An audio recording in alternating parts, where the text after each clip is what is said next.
Hey there folks, in today's video I'm going to be showing you how to replace your rear brake rotors and pads on a Chevy Equinox. Now this service will be the same for all 2010 through 2017 models with the 2.4 liter 4-cylinder engine.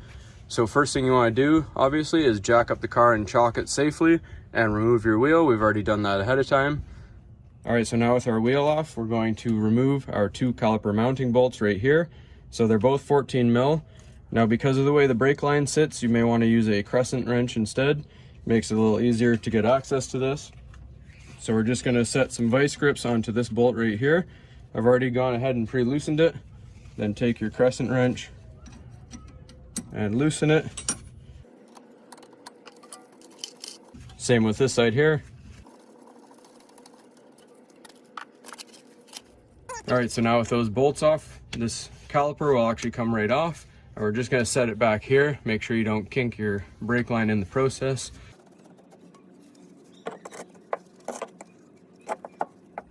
Alright, now your pads should both wiggle free.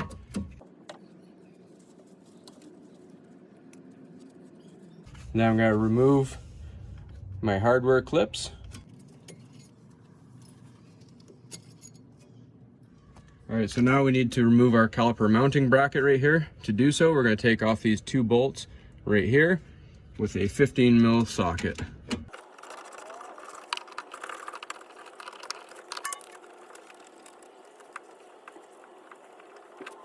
Now your mounting bracket will just slide free from the rotor.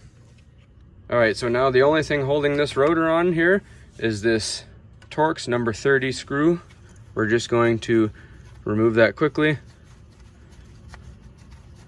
Make sure we save it because we'll be using that with our new rotors. Alright, so one quick but very important safety note to make.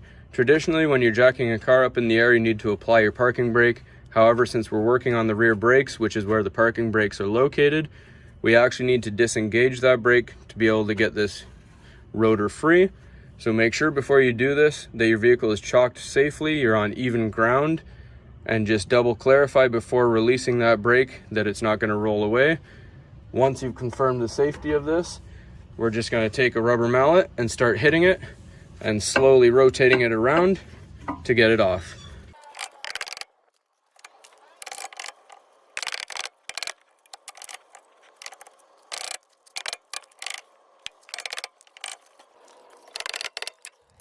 Alright, so before we go any further, we're just going to compress this piston back into the caliper. Now to do so, we're just going to take one of the old pads that we took off, set it up against the piston, and you're going to take a clamp. You can use a C-clamp or any kind of clamp that you have. And you're just going to put it on there and tighten it up.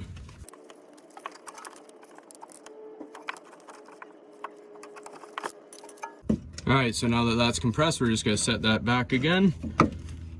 Alright, so now we're going to prepare a new rotor here.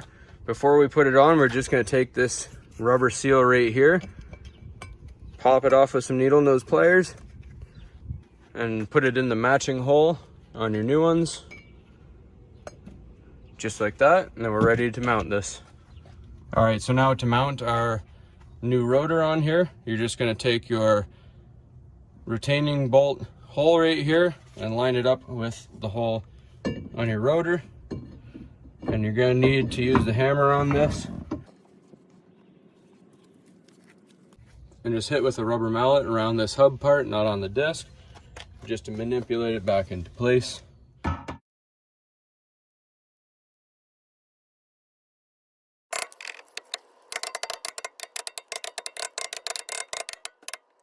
So once you have that lined up, just tighten this down hand tight.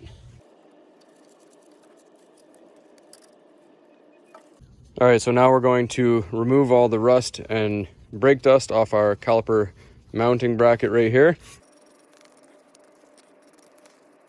Quick note to make, I am leaving these boots on to prevent dust from getting in. Just be careful not to nick it with your wire brush.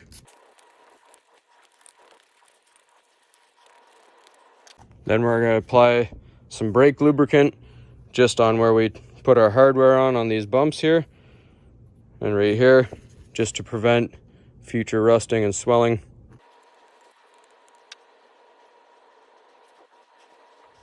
Next, we're going to take our slide pins and pull them. Just hold on to the boot so it comes with it. And I just do one at a time so I don't get them mixed up. Just wipe as much of the grease as you can out. And I'm going to re-grease it with some fresh grease. And twist it in like a screw to make sure everything's spread nice and even. Make sure it slides nice and easy. Same thing with the other one.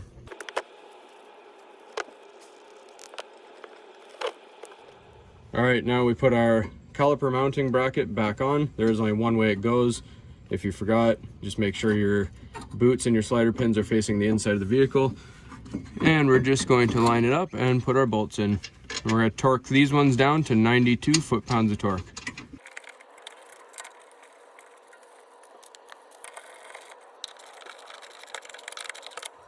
All right, so next we're going to put our new clips on.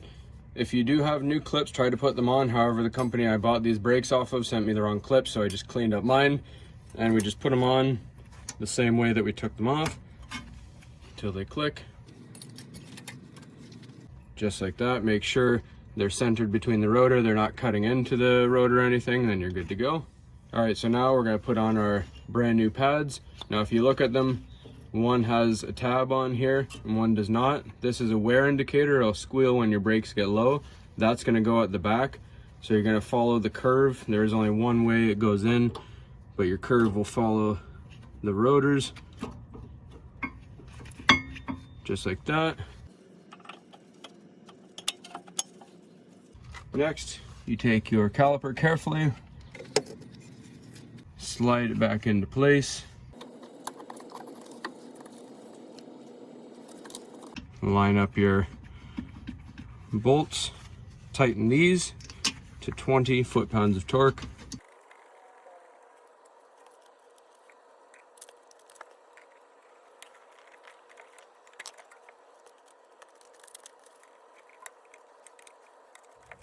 All right, folks, so now all that's left is to put your wheel back on, torque the lug nuts to 140 foot-pounds of torque, go for a drive, and break these rotors in as per the specifications of your supplier.